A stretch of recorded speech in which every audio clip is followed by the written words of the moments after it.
সর্বপ্রথম আসসালামু আলাইকুম সবাইকে। আশা করি সবাই ভালো আছেন। জেলের জীবনটা আসলে জেলের মতোই হয়। ওইখানে মানুষ সংশোধন করতে যায় নিজেকে, কেউ হয়তো ভালোভাবে সংশোধন করে, কেউ হয়তো খারাপভাবে করে।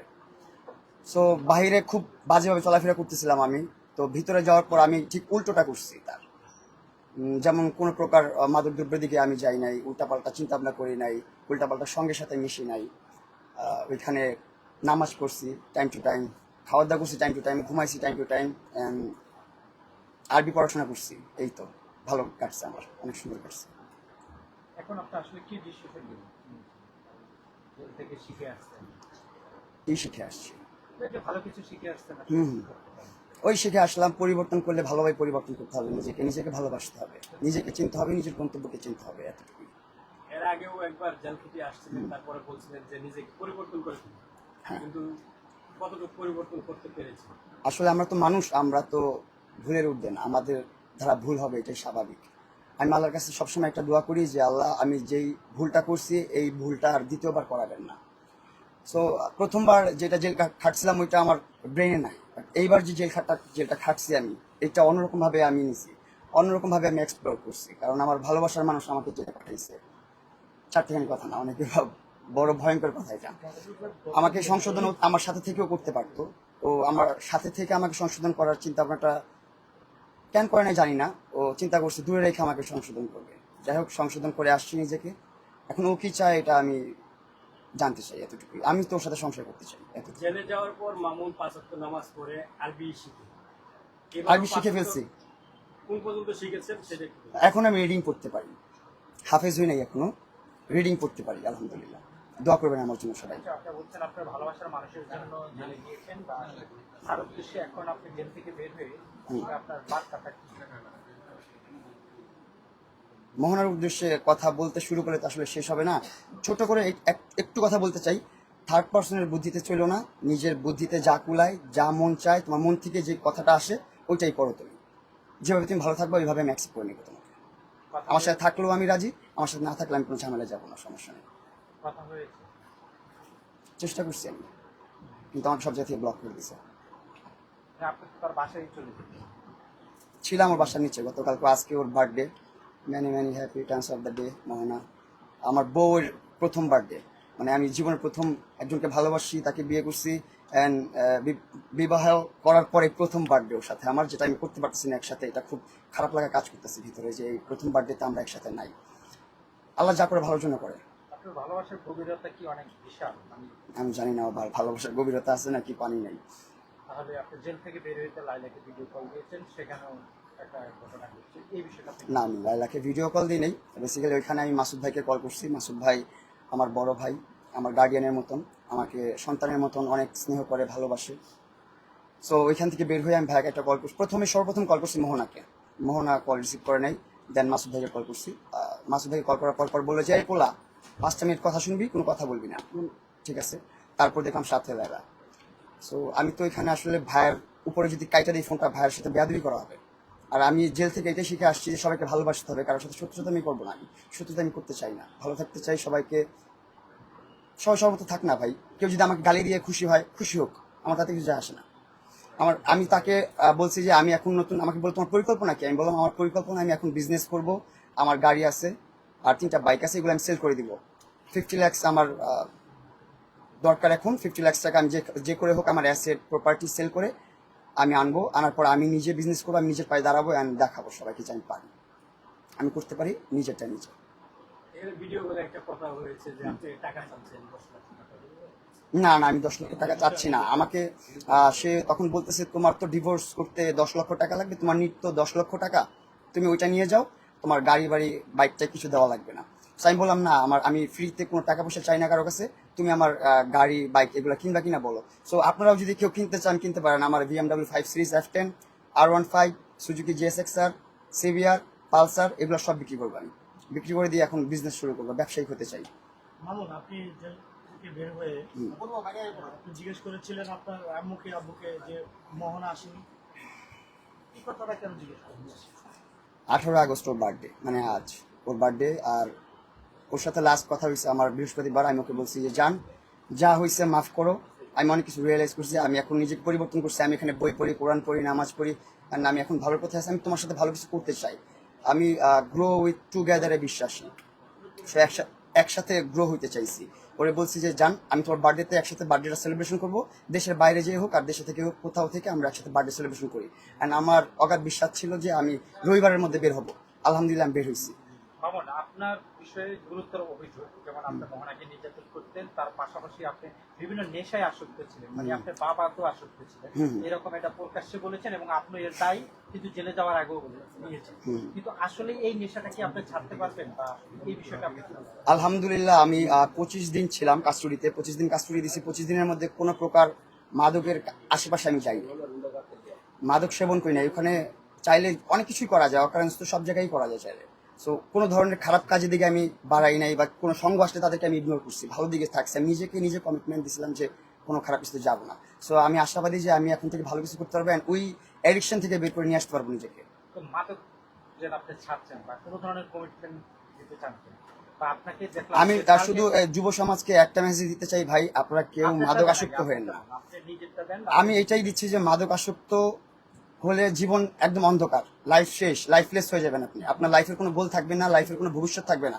So, যেমনটা আমার ভবিষ্যৎ মুছে যাচ্ছিল, এখন আলহামদুলিল্লাহ আল্লাহ পাক যা করে ভালোর জন্য করে। আল্লাহ পাক উত্তম পরিকল্পনাকারী। আমি জেলে থাকাতে কিন্তু অনেক কিছু রিকভারি হয়ে গেছে আমার।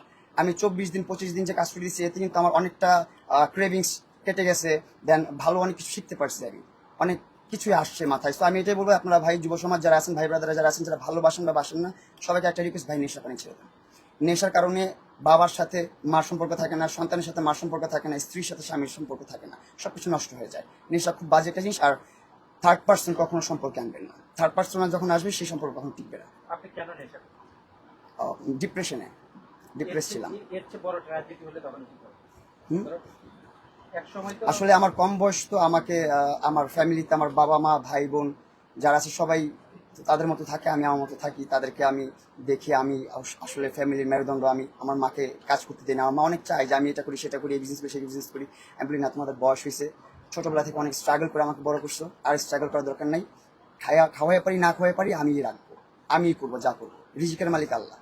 সো এটা নিয়ে আমি টেনশন করি না, কাজ করবো এখন থেকে শুরু। আচ্ছা, লাইলার সঙ্গে আপনি ভিডিও করার পরে সোশ্যাল মিডিয়াতে অনেকে বুঝেছেন আপনি আবার লাইলার কাছে ব্যাক করছেন।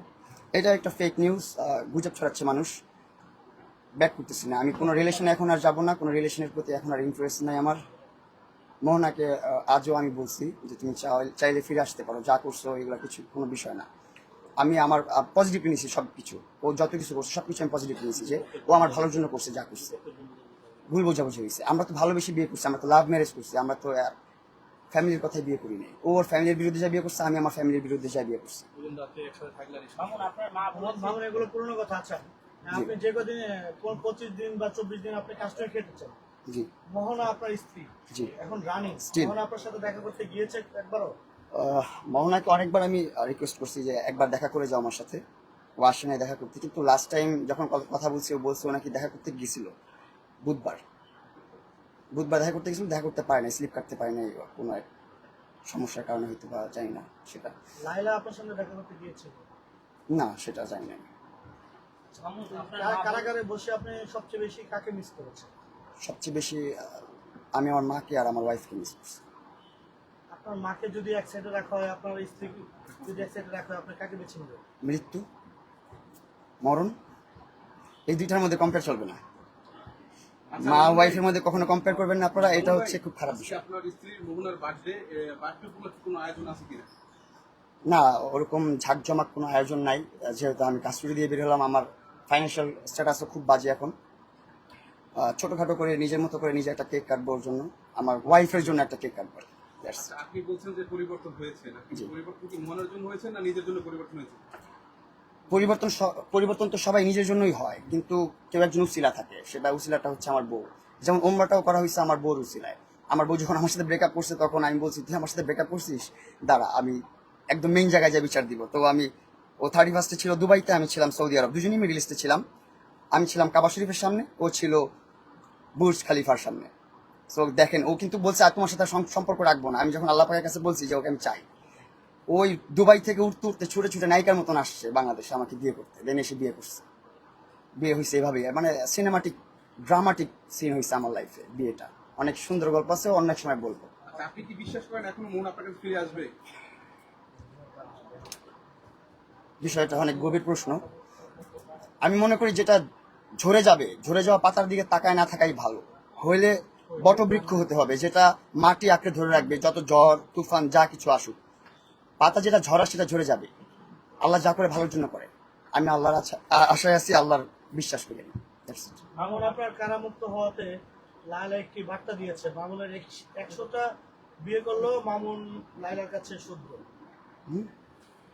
আপনি যদি 100টা বিয়ে করেন, লায়লার কাছে কিছু না, লায়লা আপনাকে গ্রহণ করে নিবে। এটা তার ব্যক্তিগত মতামত, এটা নিয়ে আমি কিছু বলতে চাই না। আচ্ছা মামুন, আপনার মা বলেছে যে আপনি মোহনার কারণে এই নেশার জগতে এসেছেন, এর আগে কখনো নেশা করতেন না।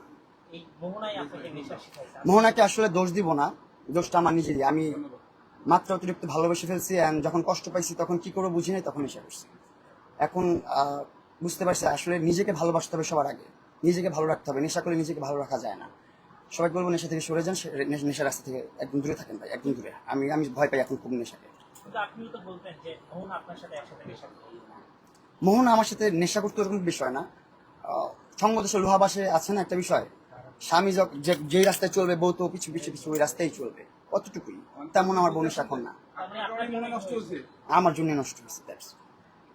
সে তো ভালো ছিল ভাই, তার কারণে কেন ভালো হলেন না? সে ভালো করতে পারলো না তো তার সাথে রেখে, কে তো ভালো করতে আমার জেলে পাঠাইছে, জেল আমাকে ভালো করে পাঠাইছে আলহামদুলিল্লাহ। সে তো আপনাকে রিহাবে পাঠাইতে পারতো, জেলে পাঠালো কেন? এটা তাকে প্রশ্ন করবেন, কেন আপনি রিহাবে না দিয়ে জেলে দিলেন, কেন আপনি পাশে থেকে ঠিক করলেন না? আপনার কি মনে হচ্ছে যে জানি না। রিহাব তো আপনার জন্য বেস্ট একটি জায়গা ছিল? জানি না আমি। আমাদের সোশ্যাল মিডিয়াতে আপনি যেহেতু আলোচনায় থাকেন সবসময়, বা সেটা পজিটিভ নেগেটিভ ওয়েতে, এখন বর্তমানে আপনি নেগেটিভ ওয়েতে আলোচনায় আছেন যে যেন আপনি জেল থেকে বের হয়েছেন, বের হয়ে আবারও সেই আগের যে আপনার যে কর্মকাণ্ড বা সেটা করছেন। আসলে আপনি আপনার যারা শ্রোতা আছে বা আপনাকে যারা দেখে, হ্যাঁ, যেহেতু সোশ্যাল মিডিয়াতে আপনি বলেন, তাদের উদ্দেশ্যে আসলে আপনি কি বলতে চাই?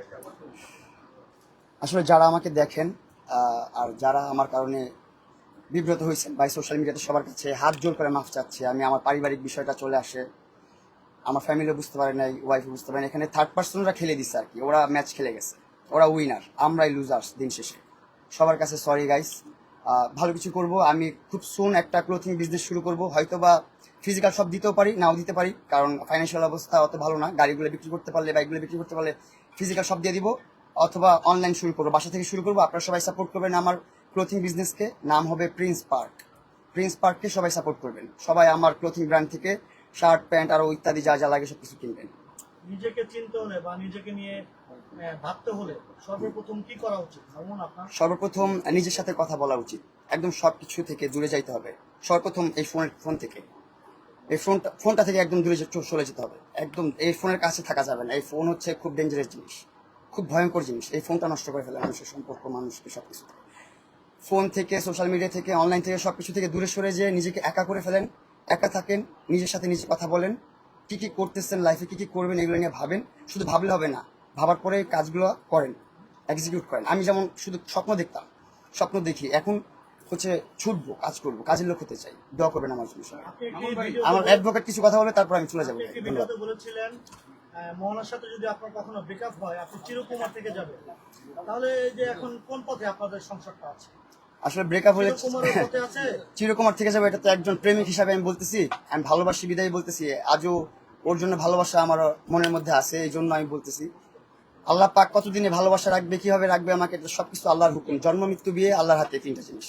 সো আমি ওকে বিয়ে করছি, ওর সাথে সংসার যদি আল্লাহ পাক রাখে হবে, না রাখলে তো কিছু করার নেই। মামুন ভাই, 24 দিন কারাবাস জীবনটা কেমন ছিল এবং ওখানে কোনো বন্ধু হয়েছে কিনা যদি একটু বলতেন। ওইখানে শুধু বন্ধু না, কারাবাসে আমার বন্ধু না, আমার একটা অনেক বড় একটা পরিবার হয়েছে। এখানে অনেকগুলা ভাই ব্রাদার হয়েছে, অনেকগুলা বড় ভাই হয়েছে, অনেকগুলা বন্ধু হয়েছে, অনেকগুলা ছোট ভাই হয়েছে। অনেক মানুষ আছে এখানে অসহায়। আমি এই কথাটা বলতেছেন তাই একটু বলি শর্ট করে। যারা অনেক অসহায়, তারা নিজের ধরেন রিক্সাওয়ালা মানুষ, সেই রিক্সা বিক্রি করে জামিন করছে, সে বের হয়ে যাচ্ছে। যাওয়ার পর গেটের মধ্যে তাকে আটকে রাখছে সারাদিন আটকে রাখার পর বলতেছে আপনার নামে একটা মামলা চলে আসছে। জানি না সেই সিস্টেমটা কি, তারা বলতেছে পিডাব্লিউ নামক কিছু একটা। So, ওই লোকটা আবার ব্যাকে চলে আসছে। এখন সে আবার জামিন কিভাবে করবে? তার রিক্সাও শেষ, তার জামিনও শেষ, সে আবার জামিন নেওয়ার জন্য পাগলামি করেছে। সো ওই ফ্যামিলি মেম্বারদের জন্য আমার খুব খারাপ লাগতেছে। আমি যারা আছেন প্রশাসনের লোক, সবার কাছে রিকোয়েস্ট করবো, আপনারা পিডাব্লিউ রাখেন, আমি বলি না উঠা ফেলে, আমি কোনো রাজনীতি করি না, কোনো রাজনীতির সাপোর্টে আমি নাই। আমি ভাই একা একা চলি, আমার ফ্যামিলি নিয়ে আমি ভালো থাকতে পারলে খুশি, আমি এর বেশি কিছু চাই না। আমি শুধু এতটুকুই বলবো, যাদেরকে আসলে পিডাব্লিউ দেওয়া দরকার তাদেরকে দেন, আর যাদেরকে দেওয়া দরকার নেই তাদেরকে বের করে দেন। অনেক অসহায় মানুষ আছে, ভাই ব্রাদার মানুষ, ওরা আমার ওইখানে ফ্যামিলি হয়েছে, পরিবার হয়েছে, তাদেরকে নিয়ে একটু কথা বললাম, তাদেরকে পারলে বের করে দেন ভাই, ছেড়ে দেন। অনেকে অসহায় হয়ে যাচ্ছে, একদম সংসার ফ্যামিলি ধ্বংস হয়ে যাচ্ছে, সবার জন্য অনেক মায়া লাগছে আমার। মামুন, যেদিন আপনাকে প্রথম গ্রেপ্তার দেখানো হয়েছে, জি, আদালতে আপনাকে প্রেরণ করছে, ওই মুহূর্তে আপনার মাকে আপনি বলেছেন তুমি গ্রামে চলে যাও, আর কোনো লয়ার দাঁড় করাতে হবে না আমার জন্য। এই কথাটা কেন বলেছিলেন একটু বলুন। আমি মোহনাকে বলছিলাম যে মোহনা, তুমি আমার নামে যদি মামলা করো, আমি তোমার বিপক্ষে আমি লয়ারও দ্বারা করাবো না, আমি ওটা জাজ করতেই যাবো না, যে আমি প্রমাণ করতেই যাবো না যে আমি নির্দোষ, আমি দোষী। তুমি যদি আমাকে দোষী বলো আমি গ্রহণ করে নিবো, দ্যাটস ইট। আমি প্রমাণ করতে যাবো না, এই জন্য আমি বলছি যে লয়ার দ্বারা করাবো না। ও যত এলিগেশন দিবে সবকিছু মাথা পেতে নিবো। আপনার মাকে কেন গ্রামে চলে যেতে হবে? কারণ এখানে থাকলে উনি যেমন চেহারা, আমার আম্মুর চেহারা নষ্ট হয়ে গেছে, আমার বাবার চেহারা নষ্ট হয়ে গেছে, আমার বোনের চেহারা নষ্ট হয়ে গেছে, কেন আমার টেনশন করছে, দৌড়াদৌড়ি করছে, কোর্টে আসছে, বাসায় গেছে, এখান থেকে আমার বাসায় 1-1.5 ঘন্টার দূরত্ব। সো আমার বাবা মা সবাই তো একটু মুরব্বী বয়স্ক মানুষ, আমার মা ওয়েল এডুকেটেড না, সো অনেক কিছু বলে ফেলে, অনেক কিছু করে ফেলে, যেটার জন্য অনেক মানুষ কষ্ট পাইছেন হয়তো সবার কাছে। আমি আমার মার হয়ে, আমার পরিবারের হয়ে, সবার হয়ে সরি, মাফ চাই। আমার মাকে কেউ ভুল বুঝবেন না, আমার বোনকেও কেউ ভুল বুঝবেন না। ওনারা খুব সাদাসিধা মানুষ, অনেক কষ্ট করছে আমার মা, আমার জন্য অনেক কষ্ট করছে। আমার মার জন্য যদি আমার জীবন দিয়ে দিতে হয় আমি দিয়ে দিব, আমার চামড়া কেটে জুতা বানাই দিতে হলে সেটাও দিতে রাজি আমি। কিন্তু আপনারা কেউ আমার মা বাবাকে নিয়ে উল্টাপাল্টা কথা অনলাইনে বললেন না। আর আমি এতটুকু কথা দিচ্ছি সবাইকে যে আমার ফ্যামিলির কেউ আর সোশ্যাল মিডিয়াতে আসবে না, আমার মা আসবে না। আমার মাকে আমি সোশ্যাল মিডিয়াতে আনবো না, আমার মাকে নিয়ে আমি উমরা করতে যাবো খুব সুন। উমরা করে এসে আমার আম্মু নামাজ কালাম পড়বে, আমার জন্য দোয়া করবে, এতটুকুই আমার মার কাছ থেকে আমার পাওয়া, এতটুকুই চাওয়া, আর কিছু না। আর সারা জীবন আমার ফ্যামিলির জন্য আমি করে যাবো। মামুন ভাই, আপনার সংসারটা তৃতীয় পক্ষের কারণে হচ্ছে ধ্বংস হয়েছে, তৃতীয় Definitely. পক্ষকে নিয়ে কি বলতে চান? একটা কথা বলতে চাই, একটা হজ সমতুল্য সওয়াব পাওয়া যায় যে কোনো ঝগড়াঝাটির মধ্যে, আপনি যদি তৃতীয় ব্যক্তি হয়ে সেটা সমাধান করে দেন, মিলমিশ করে দেন। দেখেন, একটা হজ সমতুল্য সওয়াব দিচ্ছে আপনাকে, তো সেটার বিপরীত যখন আপনি করতেছেন, তার মানে বিপরীতটা কি হবে, কত ভয়ঙ্কর। থার্ড পার্সন যারা আছেন, কারো সংসার নষ্ট করেন না ভাই, সংসার নষ্ট করেন না, মন ভাঙেন না, এগুলো মসজিদ ভাঙার সমান। কারো পারলে সংসার ঘুরে দিয়েন, ঠিক করে দিয়েন, ভাঙ্গা সংসারগুলো জোরে দিয়েন, সবার কাছে এতটুকুই রিকোয়েস্ট। আচ্ছা, তৃতীয় ব্যক্তিত্ব কে? আপনারা উদ্ঘাটন করেন, সিআইডি চার্জ করেন, ডিবি চার্জ করেন, সব চার্জ করেন, আপনারা উদ্ঘাটন করেন। মামুনের কাছে আরেকটি কোশ্চেন আছে। মামুন, ভাই আমি শেষ করি, আমার অ্যাডভোকেটের কাছে আমি খুবই কৃতজ্ঞ, আমাকে বের করে নিয়ে আসছে। আমার ওয়াইফ এত রাগী, আসলে আমার ফিমেল ভার্সন তো, আমার যেমন অনেক বেশি রাগ, ওরও সেম অনেক রাগ, অনেক রাগ, অনেক অনেক।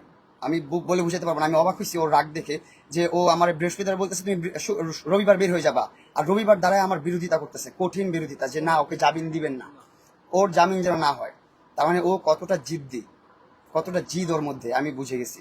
সেম টু সেম আমার সেকেন্ড ভার্সনও, মেয়ে ভার্সনটা। মামুন, আপনাকে অনেকে এই কোশ্চেনটা আমি করতাম, অনেকেই বলছিল আপনার ধ্বংসের মূল কারণ হচ্ছে আপনার অতিরিক্ত রাগ বা জিদ।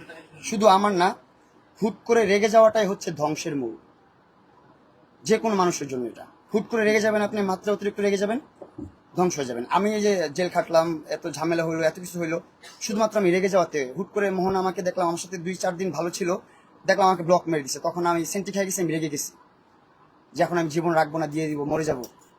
দেবদাস হয়ে গেছিলাম ওই টাইমে। সো ওই টাইমে ও এসে আবার বলতেছে তোর ভিউ ব্যবসা করতে চাস, ভিউ কমে গেছে, মিডিয়ায় ভাইরাল হতে চাস, এটা ওইটা সেটা। তখন আমার খারাপ লাগছে বিষয়টা, যে আমি সুইসাইড করতে যাচ্ছি, আমি মরে যাচ্ছি, আমার জীবন সেখানে থাকবে না, সেখানে ভাইরাল হয়ে কি হবে, ভিউ ব্যবসার কি হবে। আমি ভিউ ব্যবসা করি না, আসলে টাকার লোভী হলে আমি প্রতিদিন কন্টেন্ট করলে আমার টাকা মানুষকে খাওয়া শেষ করতে পারবো না। কন্টেন্ট ক্রিয়েশনে অনেক টাকা, আপনার 1 লাখ করে ভিউ দিলেও অনেক টাকা আসবে ইনশাআল্লাহ। সবাই ভালো থাকবেন। এখন আমার অ্যাডভোকেট ভাই, মামুন, আমরা শেষ করবো। বলেন। বাংলা কথা হচ্ছে আপনি এই ডায়লগটা দিয়ে শেষ করেন, যেহেতু আপনার অনেক রাগ, রেগে গেলেন তো হেরে গেলেন, এই ডায়লগটা। হ্যাঁ, আমার বউকে বলবো, রেগে গেলেন তো হেরে গেলেন, সংসার করতে চাইলে তাড়াতাড়ি ফোন দাও আমাকে, আনব্লক করো। আচ্ছা, মাউন ভাই, জি একটা কোশ্চেন ছিল। অবশ্যই। আপনি তো জেলা গিয়েছেন, সেখানে আমরা জানি বাংলা সামনে চলচ্চিত্রের ঢুকবে। ফলমেতে ডনও ছিল। আমার পাশের রুমে ছিল। আচ্ছা, একটু যদি বলতেন ডন ভাইয়ের সাথে সময় পার করা বা ওইখানে সেই জেলের জীবনটা। জেলের জীবনটা একদম ডিফারেন্ট, আমরা যে জীবনযাপন করি এটা থেকে একদম ডিফারেন্ট, টোটালি ডিফারেন্ট জীবন হচ্ছে জেলের ভিতর। সো ডন ভাই খুবই মিশুক একটা মানুষ, আমার পূর্বে পরিচিত মানুষ। যখন জেলে আসছে আমরা অনেক আড্ডা দিচ্ছি, অনেক গল্প করছি। ডন ভাই লিখনকে আর স্যান্ডিশাকে এত বকা বকছে, এত বকা বকছে, ওনার প্রোফাইলে পর্যন্ত পোস্ট করছে ডন ভাই যে কেন মামুনকে নিয়ে এগুলো করা হচ্ছে, স্যান্ডিকে বকছে, তারপর হচ্ছে লিখনকে বকছে, সবাইকে বকছে ভাই আমার এজ এ বড় ভাই হিসাবে।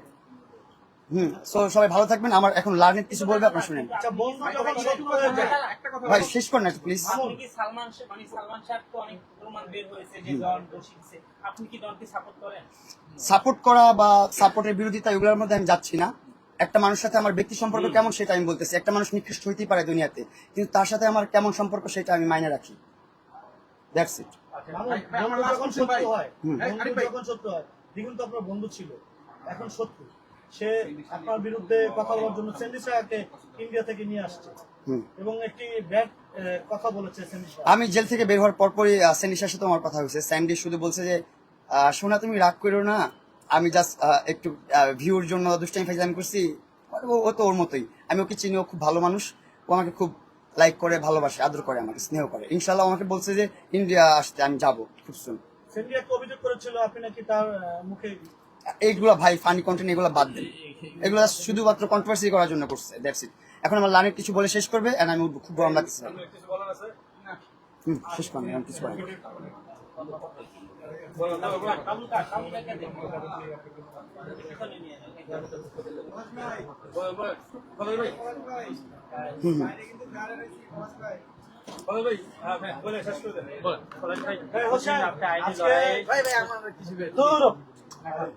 আসসালামু আলাইকুম এভরিওয়ান, কি অবস্থা, কেমন আছো সবাই?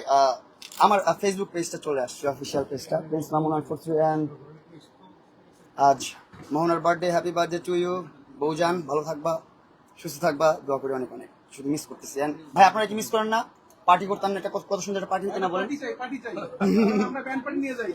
এই যে আমার লার্নের, থ্যাংক ইউ। আপুকে অনেক অনেক থ্যাংক ইউ, তুমি অনেক করছো, আমার আম্মু বলছে তোমাকে নিয়ে। Thank you so much. And Palash ভাইকে অনেক অনেক থ্যাংকস।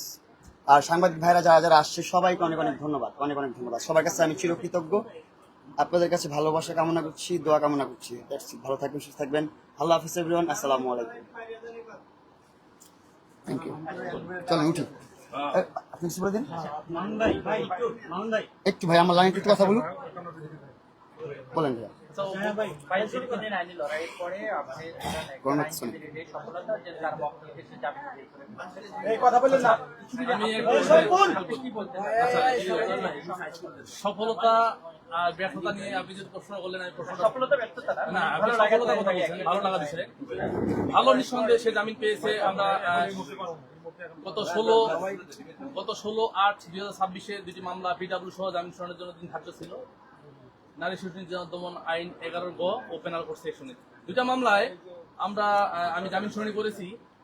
বাদীপক্ষ ছিল, বাদিনী নিজেও ছিল, বাদিনীর বিজ্ঞ লয়ার সাহেবও ছিল। এই মামলা জামিন করতে গিয়ে বাদিনী এই জামিনের ঘোর বিরোধিতা করেছে। আমরা শুরুতেই বলেছিলাম যে আমরা সংসার করতে চাই, এখনো প্রিন্স মামুন বলল যে সংসার করতে চাই। দিন শেষে বাদিনী ওই দিন বিজ্ঞ আদালতে দাঁড়িয়ে এই প্রিন্স মামুনের বিরুদ্ধে অনেক মিথ্যা এলিগেশন নিয়ে আসছে। আজকে এই মামলার ফ্যাক্টিং ইস্যুটা, এই মামলার মোটিভটা সম্পূর্ণ ঘুরে দিছে। আমি বিজ্ঞ আদালতকে বলেছিলাম যেটা একটা মিথ্যা হয়রানিমূলক একটা মামলা ছিল, আমরা বিজ্ঞ আদালতে সেটা প্রমাণ করতে পেরেছি। বিজ্ঞ আদালত সন্তুষ্ট হয়ে দুটি পৃথক মামলায় প্রিন্স মামুনকে জামিন মঞ্জুর করেছে। আর আপনি বললেন সফলতা নিঃসন্দেহে একটা আইনজীবীর যখন একজন ক্লায়েন্ট জামিন পায় খুব ভালো লাগে।